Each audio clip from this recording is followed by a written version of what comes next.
Good afternoon. I'm Bob Jones with the National Hope Movement, and welcome to today's webinar, Motivation Isn't Enough, Tools to Help You Reach Your Goals for Good, with Jennifer Hadley. Jennifer is the founder of Fierce Mom, and she's a certified coach. I've placed a link to her website in the chat area. There are tons of resources there for you. We're glad you've joined us today. Jennifer really is someone you want in your corner to not only help you set your goals, but help you achieve your goals. And so today she's going to answer the question, what happens when the motivation to reach a goal is gone? And she's going to unpack the difference between motivation and habits. And before we turn it over to Jennifer, just let me begin with a couple of housekeeping details. This event is hosted by the National Hope Movement. We're a movement that inspires hope in the fight for mental health by creating a platform for every story told, every voice heard, and every person empowered. And through this workshop, we aim to give you tools of hope, empowering you to achieve or help others achieve mental well-being. So this event is being recorded, and we're going to post it on our National Hope page, YouTube page. So please feel free to keep your camera off. We also invite you to please keep your mics muted, just to honor our facilitator. And during the presentation, if you have any questions, please post them in the chat area. We'll have a Q&A at the end with Jennifer, and I'll be monitoring those questions, and then we'll be able to engage Jennifer in answering your questions. And so again, thank you for joining us. And right now, over to you, Jennifer. Hello everyone. Thank you so much. Thank you, Bob, for the beautiful introduction. Before I get into it, I would just like to, oh, something's going on. I would like to let everybody know, if you have questions, like Bob said, put them in the chat and we'll get to them after. But also, if there's anything that, you know, as I'm speaking, that resonates with you, something that highlights, that like gives you an aha moment, or just kind of gives you like a little spark of something, I'd love for you to also put that in the chat, because then I'll be able to, you know, touch on those things later on. Or if, you know, sometimes if something means something to you, it might reflect on someone else's opinion or idea. So join the conversation. I know this is a webinar style thing, so I'm going to be talking, but please join the conversation as we go. I'm not going to be responding right away because I'll be sharing my screen at some point and then I can't see the comments.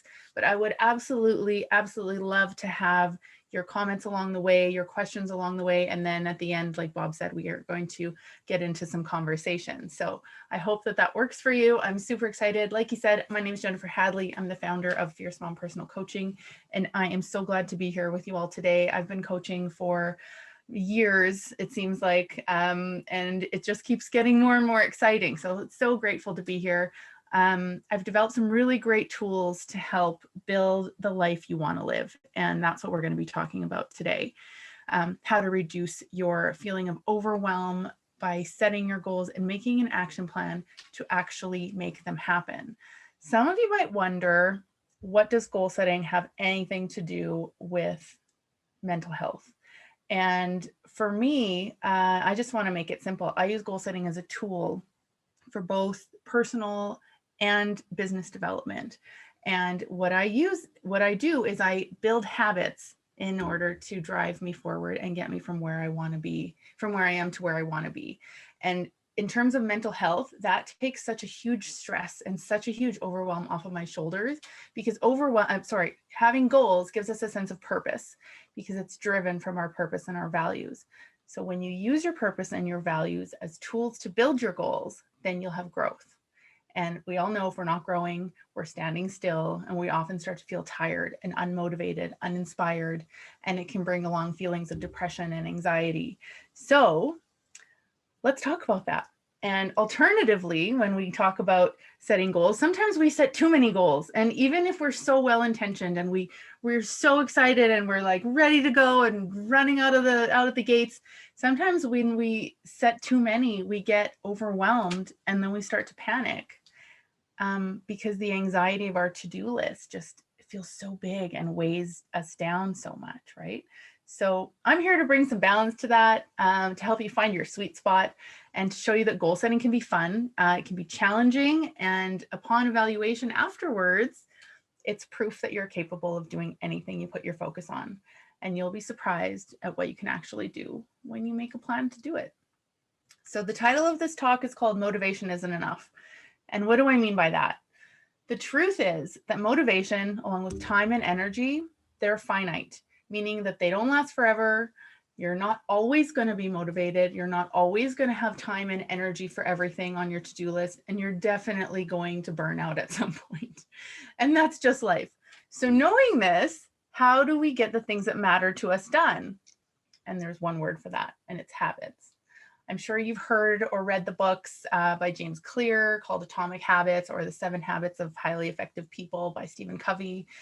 The theme is that building these habits into your daily life will be your safety net for when your energy, your motivation, and your time dissipate. So having a place and plan in advance is going to help you prove your way. It's actually a proven way of helping building your success. So making sure that you have that plan in ahead of time is definitely going to help. So when we think about strategic planning, and we tend to think about the corporate world where the CEO shares his vision for the next quarter or the next year and how it's going to look.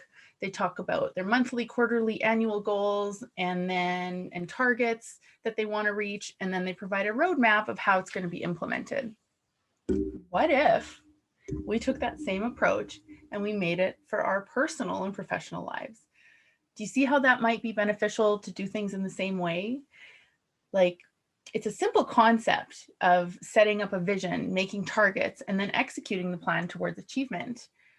And every successful company does this sort of planning.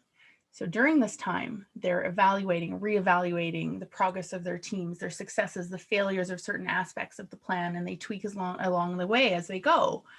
And also this type of planning helps you follow an easy process that doesn't give too much room for procrastination, low motivation, and is generally quite efficient in reaching the company's goals and projections. Does that make sense to everybody? I think it would make sense, right? So what if we did this for ourselves? What if we, as the CEOs of our own lives, set out to make our vision towards reaching our goals and treated it like a personal strategy session?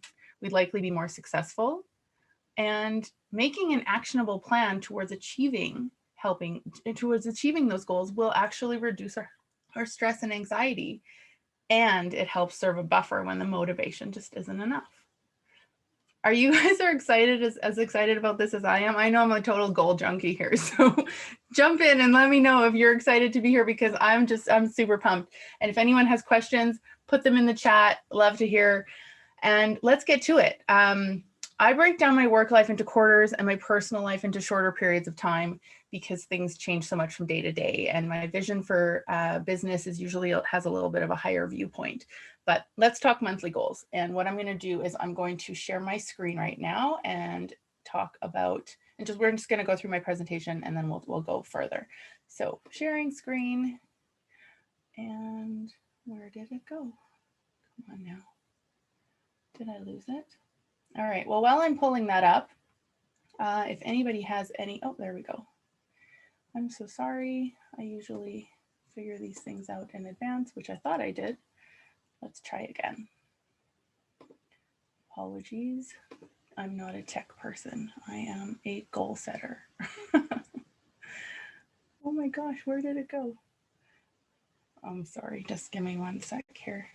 So Jennifer, just go back to your home page. Maybe your PowerPoint isn't up on your home page, and so make sure it's up, and then go in your share screen. Let me try that. There we go. Look at you. I could use you for a lot of things, Bob. Thank you for your help. Let's play this from the start. Can everyone see my screen? Can I get a thumbs up, Bob? Can you see that? Okay, awesome. So let's talk about setting our intentions. And what does that mean? These are the questions that you're going to ask yourself as you go through your goal setting. what is the top goal for this? What is my top goal for this year? And why is it important to me? You can break it down into year, you can break it down into quarter, you can break it down into month. Usually I like to do quarterly just because for me, it seems a little more attainable. It's a little easier to get through, and the results are kind of easier to catch. You know, it's not, a year seems so far away and it seems so long, but knowing what your goals are, why they're important, what the benefits are going to be, and how your life is going to change when you achieve this goal are really the cornerstones of how you do your goal setting. So knowing the vision, where do I see myself? And you have to actually believe that this is true and that this is possible, because a lot of times, and how many of you can attest to this, you set your goal and then you don't do anything about it. And then a month later, a year later, 3 years later, you're like, oh, I still haven't done that yet. It's still on my to-do list. Well, we're going to help you get it off your to-do list and get it on your done list. So really thinking about, what will my life be like when I achieve this goal, and what will it be like if I don't? You know, a lot of us set personal goals like weight loss, for example. That's a big one for me right now. And you want to do it and you think about it and you obsess about it. And it's all these things that takes over your life. You buy all the programs and the plans and you follow all the diets.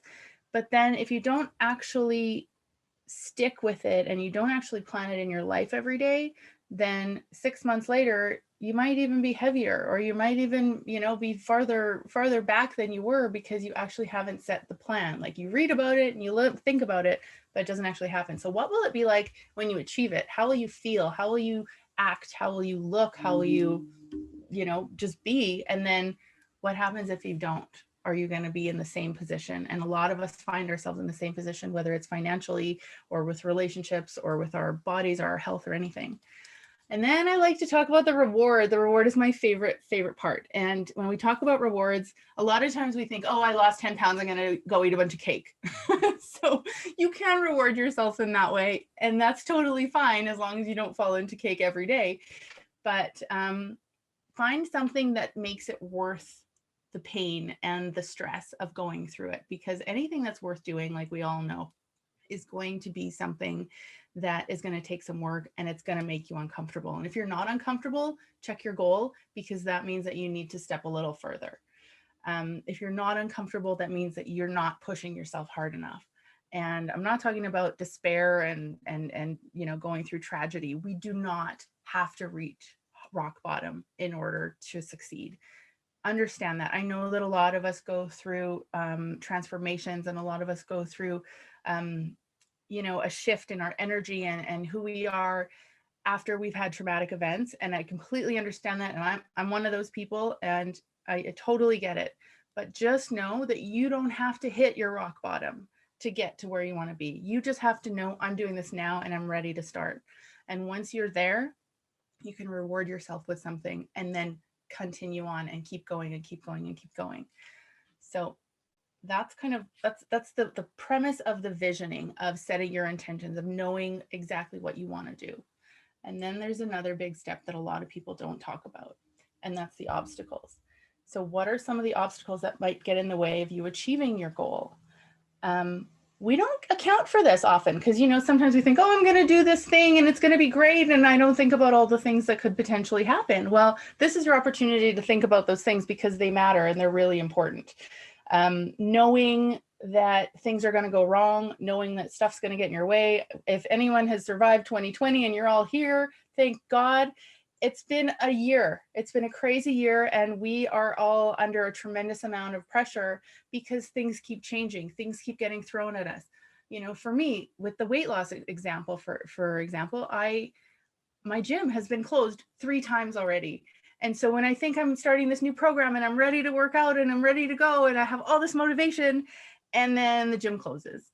So then, okay, now what? So then I consider my options here. So the things that I can control, I'm using this as an example because I know a lot of people struggle with their weight, but you can use this for any example, for relationships or for your career or for anything else. But this is just one example that I'm using because I'm comfortable with it. I've been up and down 150 pounds my entire life. So break it down into things you can control. Can I control that the gym is closed?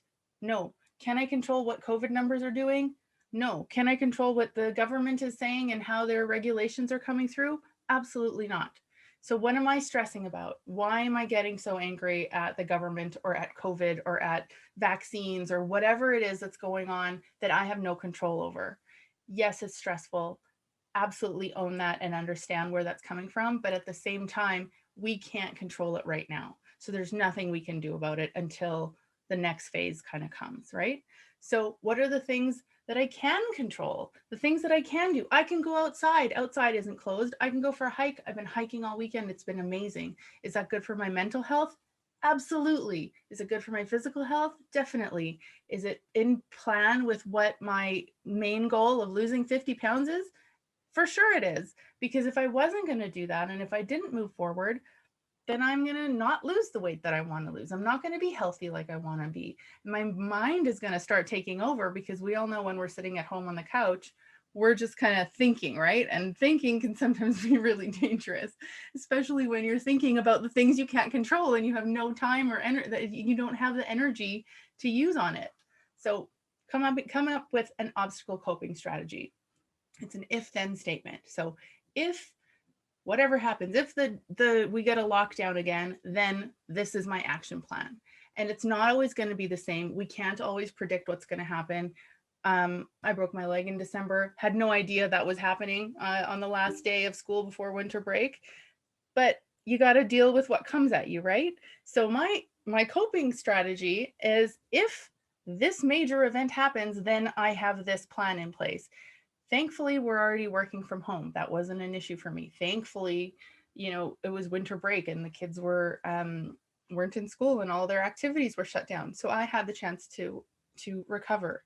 But even so, even if everything was open and still available, if I go through a health crisis, then this is my backup plan. My mom is going to take care of the kids. My ex-husband is going to take care of the kids. Whatever it is that has to happen, you have a plan in place or a pseudo plan in place that relieves that stress so that when those things happen, when the government shuts down another organization or another, industry, when you lose your job, if you're getting laid off, then you have a backup plan that is going to kind of help get you through it. So again, takes away the stress, takes away the overwhelm, and you're prepared with the tools ready to go. And of course, you can't predict it. But if you have sort of an idea of, okay, this might happen, this could happen, it's like an insurance policy, right? You don't always use your insurance. You pay into it all the time.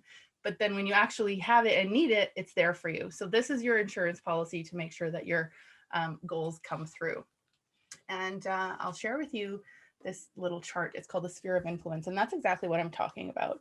The sphere of control is the green circle where all of the things in any situation, I'm about to lose, let's say I'm about to get laid off, work in the oil and gas industry in Alberta, I'm about to get laid off. My sphere of control here is my actions. Do I show up to work on time? Am I working to the best of my abilities? Am I respectful in doing all the things that I'm supposed to be doing in my job? Am I late? Am I not showing up? Am I calling in sick? Those are all things that I can control personally because that's my own way of showing up in the world. And then there's the sphere of influence, which is the pink thing, the pink circle around it, where there's things that you can influence a little bit, but aren't totally in your control. Like if you know that there's layoffs coming, maybe you have a conversation with your boss about what can I do to make sure that I stay? What things can I learn? Maybe you need to diversify. Maybe you need to learn a new skill. Maybe there's something that you can do that will keep you off the hit list, let's per se, right? So those are things that you might have some control over that could influence the outcome in the end. Those are things that also you have control over a little bit, but not as much as the stuff in the green circle. So the things in the green circle are the things you focus on because those are the ones that you can fix yourself. And then the white box around it is everything else. Everything else that has nothing to do with you. The price of gas, the labor market, the government involvement, the weather, all of those things you cannot control. And those tend to be the things that stress us out the most. Why? Why do those things stress us out the most? Why are we sitting here wondering, okay, taxes are rising or, the industry is tanking? These are things that we can't do anything about. So don't stress about it on your day to day and focus on the things that you can. If you know that layoffs are coming in your industry, start looking for another job. That's in your sphere of control. If you know that you're, like when COVID first hit, I was an event planner for 15 years. When that happened, March 14th of 2020, the entire event planning world shut down. So we all complained, we all were scared, we were all nervous, what were we gonna do?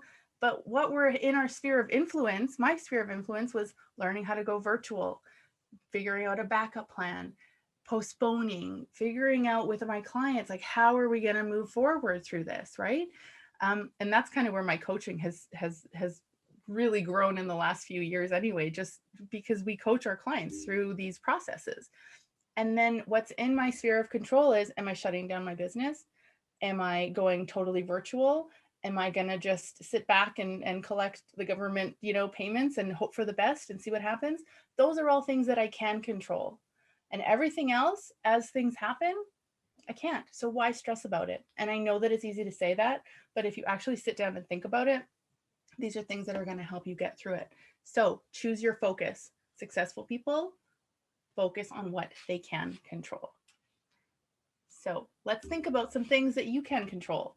What are the things in your in terms of reaching your goals? Thinking again, why is it important? How do you set yourself up for success? And create your obstacle plan, your obstacle coping plan. If something happens, then what? And let's go to the next slide, which is my favorite one. My little tagline that I've come up with is pressing the play button on your life. So when you're ready to take action, when you've realized what you want to do, you've realized what the options are, what the potential obstacles are, then we have to move into action, because without action, nothing happens. So what specific action steps will make this goal happen? Make sure that everybody knows about SMART goals, I'm sure. Specific, measurable, attainable. It's the R. I can't remember the R. But the other one is timely, maybe relevant. I don't remember. Oh, realistic. So yes, I want to lose some weight. Am I going to lose 300 pounds by January 1st? No, that's not realistic. But can I lose 50? Absolutely. Not that it makes my goals smaller, but they're realistic in that way. And setting a date, making sure you have those timelines set up will absolutely help you get there. And then think about the thoughts and actions that are going to lead you to success. What are the things that you need to do that are going to get you to achieve it? And what type of person do you need to be to achieve these goals? If you tell yourself, I'm a runner, and you're not running, you're not a runner. If you tell yourself, I'm a trader, I trade foreign exchange on the weekends, or not on the weekends, they're closed on the weekends. But if I trade foreign exchange, or if I'm into Bitcoin, or this is who I am, and you're not doing those things, there's no evidence of you being that type of person. So what type of person loses the weight? What type of person makes $10,000 a month? What type of person runs a 6-figure business? What type of person, is the volunteer of the year? Whatever your goal is, what type of person gets that employee of the month? What type of person is that? And are you that person? And how do you become that person if that's your goal that you want to reach? And then, of course, the things that you can be doing daily to think this way. So let's give examples. Like if I say my goal is to lose 50 pounds by January. So what are the types of things that I need to be doing? What do I need to do? Who do I need to be? I need to be a meal prepper. I need to be a wake up early in the morning person, because my kids have to get to school and I've got to make sure that I'm ready for that. I've got to be someone that works out. I've got to be someone that eats healthy. I've got to be somebody with that mindset of, I'm going to reach this goal and this is how I'm going to do it. And it's tied to our values. The achievement or prize in winning and getting your goal has to be worth the pain and discomfort of making it happen. So what are those things that are going to make you get there? And how are you going to feel afterwards? And what kind of person do you need to be to get there? So then we talk about action steps. I've made my goal. Now what? Right? This is the part where we tend to drop off. And a lot of times we talk about this around January 1st. Anybody set any resolutions this year? Probably about 65% of you guaranteed have dropped off that wagon. Anybody going to argue that? I don't think so, right? So statistically, 65% of people that set a New Year's resolution by the end of January, it's done. And the reason for that is because they don't make a plan. It's not consistent. There's also another reason for that, but the main reason is because we don't actually do it. We get excited and we have motivation and we're all ready to go, but then motivation, time, and energy dies, right? And then what? So the other reason is also that it might not be aligned with your values. And sometimes we set goals, and this is just a little side note, but sometimes we set goals and we go ahead and we plan all these things and we have these great ideas. And if you notice that they jump from to-do list to to-do list, and then every month they're still on your list and it's just a thing that just never actually gets checked off, check your values, check inside you and figure out if this is who you really are. Think about, does this matter to me right now? Like, I had this really cool idea that I wanted to do this book club thing, like a virtual book club in a box thing. And I had all these ideas of getting local authors to run them, and I would facilitate. And it was this really cool idea and I was super pumped about it. And then it never happened and it never happened. And it just kept on getting pushed away. And then I sat down and I thought about it. Why is this still on my list? It's something that I want to do, but does it matter to me right now? Is this something that in the first quarter of this business of this year that I need to get done right now? And it was a no. And that's okay. And a lot of times we get really stressed out and really overwhelmed with the fact that, well, I said I was going to do this. Yes, you did. But maybe it doesn't have to happen right now. Maybe this is a Q4 thing. Maybe this is a 2022 thing. Maybe there's other things that need to happen in advance of this in order to get you to the place you want to go. And that will be something along the way. And reevaluation is so important. That's why I like to do, I do a goal getting sort of workshop in the middle of the month, because in the beginning of the month, we plan, we get hyped, we get going, and then something happens, or then we stall out, or, we're part of that 65% that doesn't actually get to our goal. And so why I like to check in about the middle of the month is to say, where am I? How far have I come? What am I missing? And do I need to revamp? Do I need to tweak this? Because a lot of times we will need to tweak what we're doing because things happen. The world shuts down. The interest rates go up, gas prices, who knows? Those are the things we can't control. But knowing those things happen along the way give us an opportunity to circle back and say, okay, this isn't working and why? And do I need this to work right now? And if not, give yourself the permission to say, it's okay, I don't need to do this right this second. I can move forward. It's really exciting once you get into it. Do you see how excited I am? I just get crazy for this stuff. So how I do it, this is how I do it. This is a page out of the planner that I've created. It's called the 90-day Fierce Focus Planner. And this is just a page out of it. This is the daily page that I use every single day. And the way that it works is by planning your action steps. So if you look in this column here, you've got your 3 must-dos today. And those are the 3 things, sometimes it's 2, depending on how big they are, that once you've realized what my planner, just going back, my planner is a quarterly planner. Like I said, I like to plan in quarters. So at the beginning of the quarter, I do all of my planning in the beginning. I figure out my top 3 goals for that quarter. Usually there's a personal health aspect. Usually there's a personal, a parenting or a relationship thing. And then there's a business goal. Sometimes the business goals are front and center, and sometimes that takes a back seat depending on what's going on in my life. And as it should for you, you'll change, and your goals will change as time goes on. And that's okay, because you grow and change as time goes on. And if you don't, then we need to rediscover your purpose and your why and your who and your values, because that's where the meat is, right? So these 3 must-dos of the day are always going to be something that are related to reaching your goals. So if my top 3 goals for the quarter are reaching 10,000 people a month and losing 10 pounds and spending more time with my kids, then my 3 must-dos for the day are going to be something related to one of those things. It's not going to be pay my Visa bill and register my kids for hockey. That's not it. That's kind of goes in your notes section on the next page.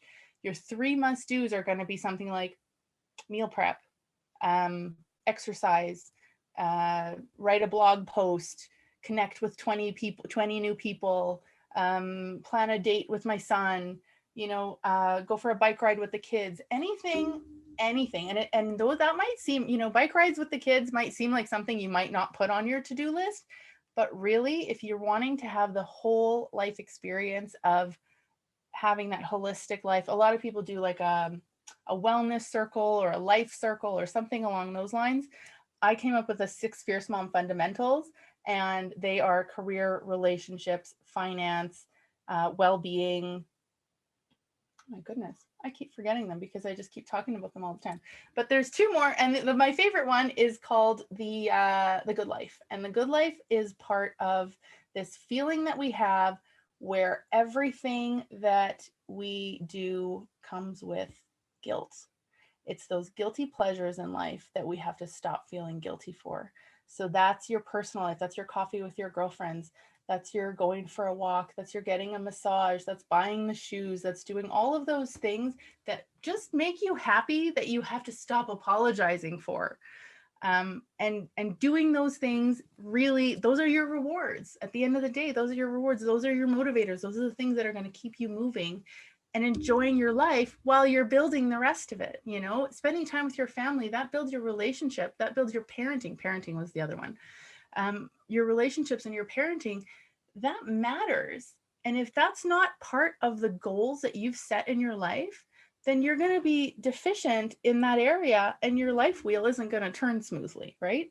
So, like I said, back to the to-do lists, your 3 must-dos of the day. And then I take it one step further and I break them down into actionable steps. And what that means is spend time with my kids could be my to-do, but actually, what does that mean? How does that look?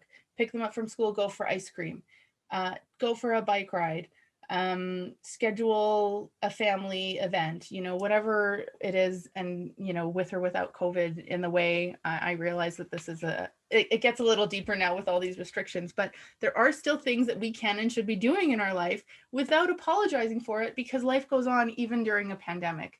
We're all still here. We're all still fighting. We're going to get through this. Eventually it'll end. And we want to come out of this better than ever, right?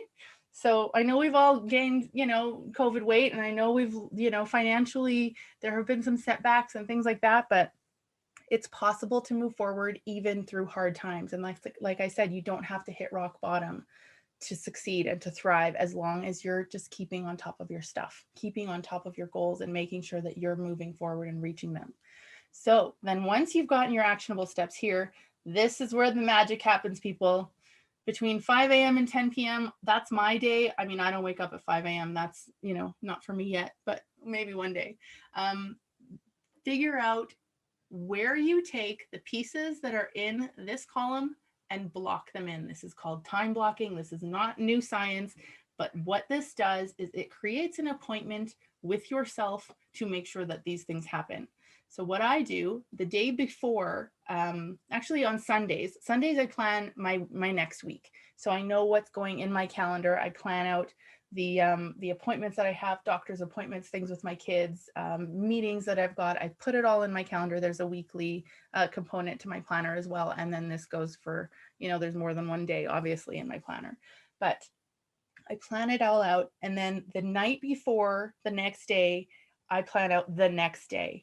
And what that does for me is it eliminates decision fatigue, because I don't have to wake up in the morning and think, okay, what am I going to do today? I wake up in the morning and I look at my planner and I'm like, okay, this is what I've got in the morning. A lot of us use our calendars on our phones. Some of us use project management tools like Asana or whatever you happen to be using. I personally am a pen and paper girl, and I love, love, love my planner. So I plan it all out. If I know that the kids have to be at school at 8:30, that goes in my planner, because that means that time frame of me driving back and forth is blocked. Nobody else can take that time for me unless it's a conversation with my girlfriend on the way, to and from. If I know that I have a meeting with somebody, I put it in my calendar. If I have a personal training session, I put it in my calendar. And if I don't, but I still, one of my goals, one of my top 3 must-dos of the day is exercise, I put it in my calendar. And those appointments are appointments with yourself that need to be kept if you're going to move forward. These are the daily habits that I'm talking about. These are the things that once motivation runs out, you just do them automatically. It's part of your strategic plan for your life. If you're going to say, I want to make $10,000 this month, but it's not built into your daily life, you are not going to do it. And trust me when I tell you this, because I've been there and it happens. And there are days when you just don't want to do anything. You want to shut the world out, or you just want to put on your headphones and go into the mountains. And that was me this whole entire weekend. It's been a stressful month. It's been a really, really, really hard month for me. We've had COVID in my family. We've had a death in my family. And the problem is that a lot of times those sorts of things just like shut you down, right? And you don't want to open your planner, and you don't want to know what's happening tomorrow, and you don't really care because you're just so in your own mental health and in your own, state of being. And understanding that's where you are and allowing yourself to have that space is so important, because when you talk about your mental health, it's not just about following a planner. This is a really great way to make it easier for you when you have your goals and everything set. This is a really great tool to use moving forward and to get yourself going. And then at the end of 3 months, you see how much you've actually achieved. And it's huge if you actually do it. It's amazing. I built an entire business in 3 months using this exact platform, using this exact tool. And it was incredible. And I'm still surprised by it. But there are days when you're just not going to want to. You're not going to write in your planner. And that's okay too, because you have to allow yourself to live and breathe and feel and just be, especially during times like this where everything just kind of throws itself at you. And I know we're all feeling it. And it's been a really tough little while. And especially with all these new restrictions. I live in Alberta, and these new restrictions are just killing me, because I'm a person that needs to go to the gym every day for my mental health, for my stability, for my mood, for my, also for my goal of losing weight. That's a big deal for me. So having that shut down really did a number on my mental health this last week. I shut down completely, have done zero work in the last couple of days. And that's okay too. And knowing that that's okay too, and allowing yourself that grace, because I know that in the next couple of days, my calendar is just going to fill with other things. And also having the daily habits that are my safety net, like we talked about earlier, doing them anyway as a force of habit didn't sidetrack me on anything that I've done. I still worked out every day. I still ate within I do intermittent fasting. So I still ate within my windows. Did I eat great food? No, but I'm still maintaining the daily habit of doing those things to make sure that when I'm ready to come back, like a lot of us retreat and then we come back and we're ready to go again. When I come back, when my motivation is there, when I have more energy and I want to make time for the things that matter, at that point, I'm not so far gone that it's like destructive. It's just, when you and you have and you're just kind of in a state of despair, right? So that's kind of where this whole piece comes around. It's daily habits, it's planning for the next day, it's time blocking, prioritizing. And that's, just looking at this the slide here, those are the things that are going to help you succeed. Prioritizing is huge. Self-care and gratitude are the biggest. If you wake up in the morning and you are ready for a great day, you're going to have a great day. And if you wake up and you're grateful for everything you have, even in the midst of all this craziness, you're still going to be okay, and know that you're okay. And using sort of my time blocking tools and my planning tools are a way to help you move further. That's all it's going to do for you. It's not going to do it for you. You actually have to do it yourself. As a coach, I get a lot of clients that are like, well, how are we going to do this? I'm like, no, we are not doing this. You are doing this. I'm here to help guide you and make you aware and accountable. That's what a really great coach does. Helps you figure it out and helps you maintain it and move along the way, move along the path. But you have to do the work. You have to make sure that you are doing what you need to do in order to make your life better. That's where I say press the play button on your life. I can't press the play button on your life. You have to. So doing all of these things is going to help you get there. And what are the reasons that we fail? There are too many goals at once, so we got to break it down. There are too many steps at once, so we have to break it down. And it's too overwhelming because they seem so big. So what do? We just break it down, one page at a time, one meal at a time, and one day at a time. because your manageable steps and incremental growth are going to be less stressful and more sustainable and easier for you to manage everything that you want to do. And once you get to that point, then you guys are golden. Then you'll see how the process works, and you'll understand how to make everything that you want to happen in a way that works with your life, in a way that works with your lifestyle and makes your heart happy. Because yeah, we can knock things off of our to-do lists, but if we're not doing it according to our values and our purpose, then really we're just ticking boxes, right? And that's fun too sometimes, but really when you're ticking off the boxes of your daily life, of your daily plan, knowing that it's working towards something greater, that it's working towards your greater being and your greater purpose is really, really where the gold is.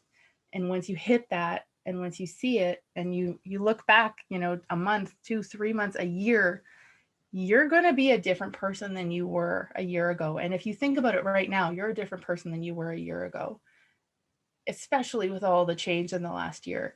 And you've grown, and it's because you've done daily steps. You've done things every day to make sure you get there. And our mental health sometimes puts up really hard blocks because we've got a lot of trauma, we've got a lot of pain, we've got a lot of, internal issues that we go through. And knowing and being aware of those things and knowing that you can do something about it is really huge. And once you realize you can do something about it, believing in yourself, knowing that you can move forward and you can succeed, because you can have it all. I never thought you could, but you absolutely can.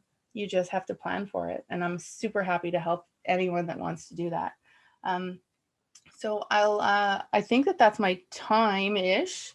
I can open up for discussion, but I also wanted to just give you guys a little bit of more information of how I can help. I don't know, Bob, if you can put the links in the chat, that would be really great. So talking about the planner, those 3 books that you see there, those are the covers of the planners. And what I do is the one in the middle, that's just my, generic regular cover. But the other 2, the artistic ones, I have local artists here who have created special planners, planner covers, and in the inside their bio is in there and their photo as well. I like to have a new one every quarter because you need a new one every quarter. If you're following the book, you're going to need a new one every quarter. And the proceeds from those ones, they're a little bit more expensive, but the proceeds from those go towards those artists specifically. And the one with the tree happens to be my daughter. She's 9 years old. It's my daughter's art. She's a little artist, and she's so excited to be part of this project. And the reason that I chose her art was, first of all, I love it.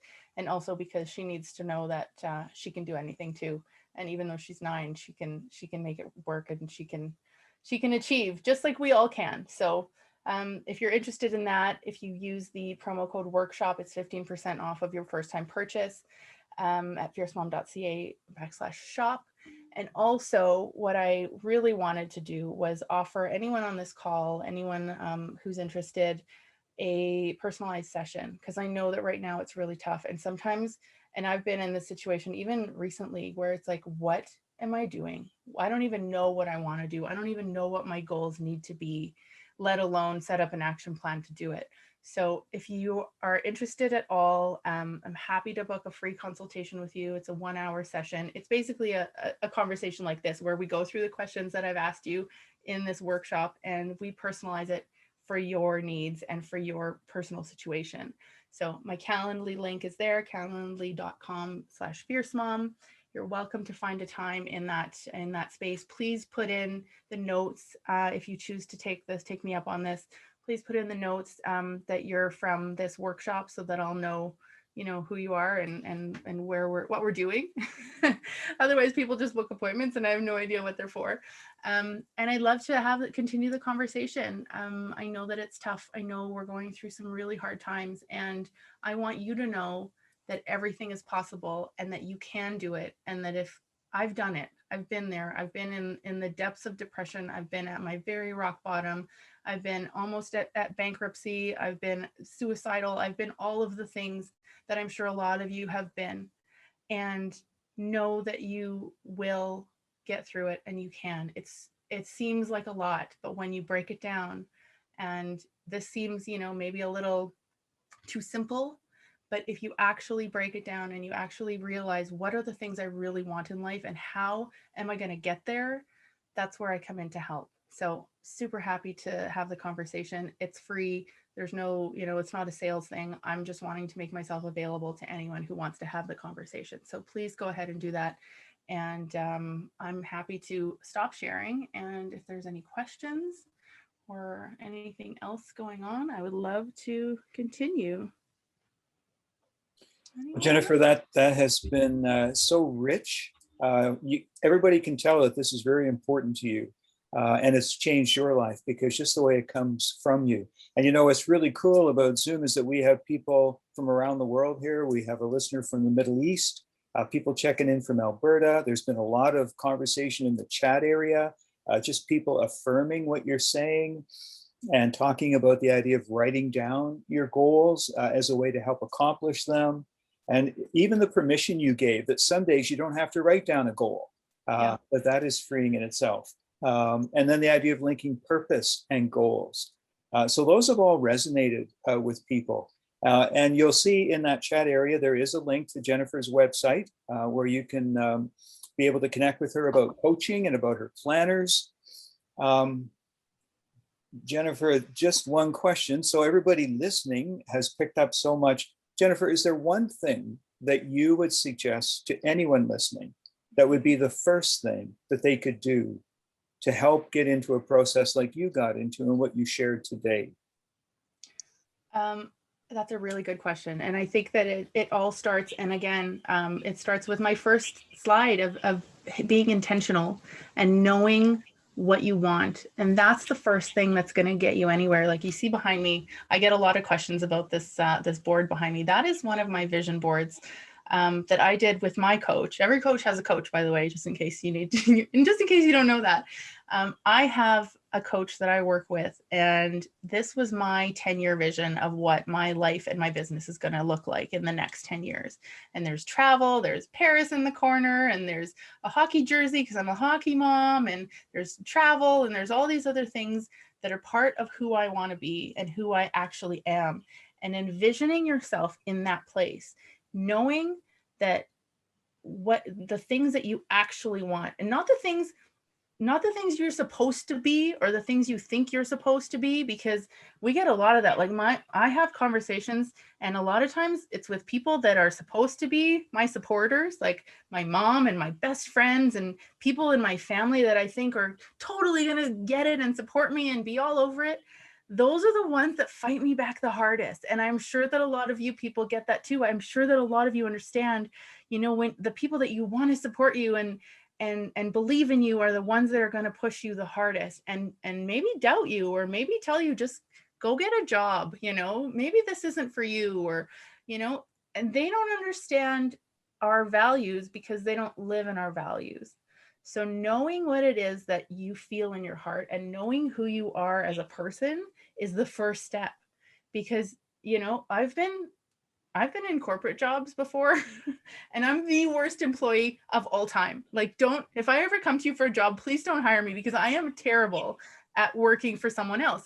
And knowing that about myself has really saved me so much stress in trying to find work, because I'm not a 9-to-5 person. I want to show up and I want to go pick up my kids from school and not have to ask for permission to leave at 3. That's not a life that I want for myself. For some people, amazing. Some people are so good. You people that are accountants, I love all the accountants in the world, because you do work that I cannot, like I just can't do it. And knowing that about myself, and knowing that I have the power to say, this is what I'm good at, and this is what I want out of my life, and everything else will figure itself out, or I will hire someone to do this piece, or I will outsource this. Somebody once said, what did they say? There was a really great quote, and it was something around, do what you do best and outsource the rest, So if you're starting on this journey, the first thing that we need to do is figure this out for you. What do you want in your life? How do you see your next 5 years? How do you see your next 10 years? I guarantee you 5 years ago, the people who said, what do I want to do in the next 5 years, are not saying I wanted to be on Zoom and locked up for for the year. Nobody said that, right? But knowing that things happen and being able to go with the flow and change and give yourself permission to say, okay, I'm not doing this anymore. That's where we start and we figure out what we want in life. I hope that answered your question. I know I'm kind of all over the place. And yes, reward yourself with chocolate, Bob. Absolutely. If chocolate is your thing, go for it. I eat chocolate every day, even though it's not part of my diet, but it's part of who I am because I love chocolate. So do it and love it and don't apologize for it. Hey, thank you for that permission, Jennifer. That was awesome. Yeah. I say it's okay. All right.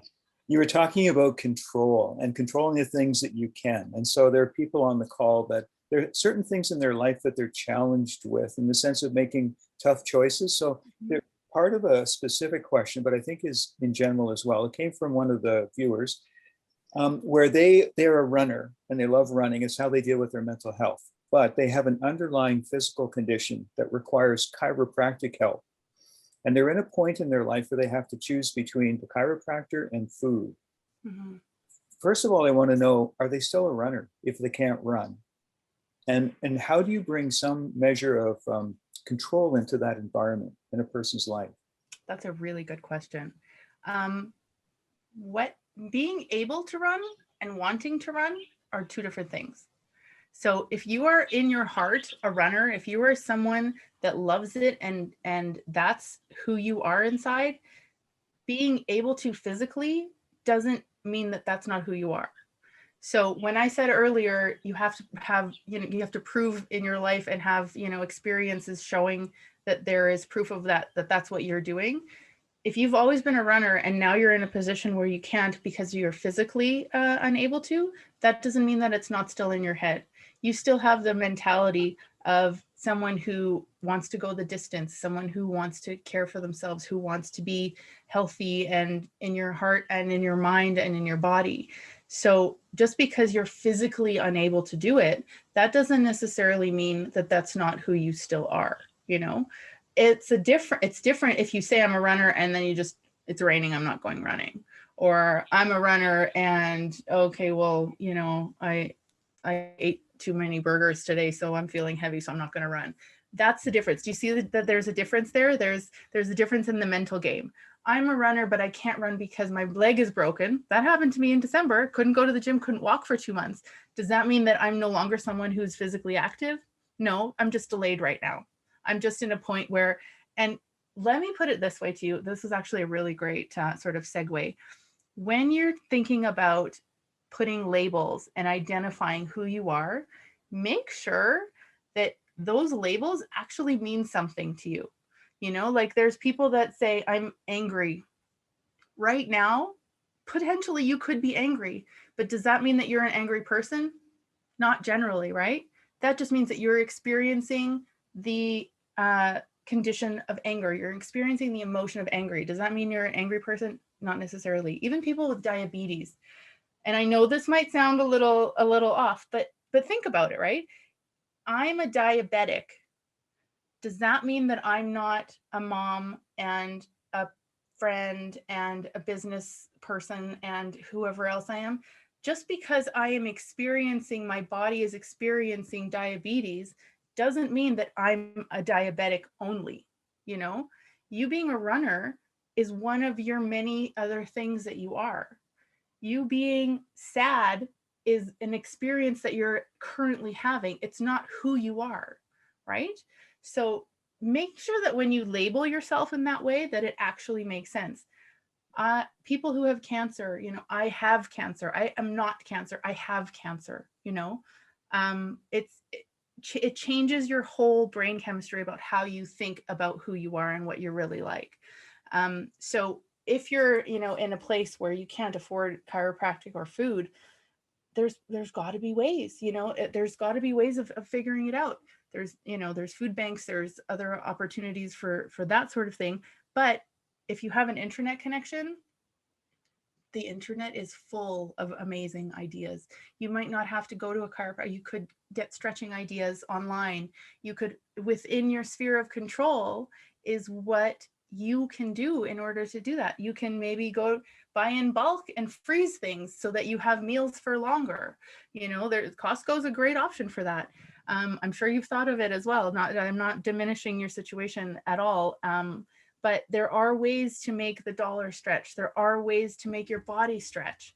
And going online or talking to a chiropractor, or maybe if you have a business, exchanging services with a chiropractor, that could be an option, you know, having somebody who you can do something for.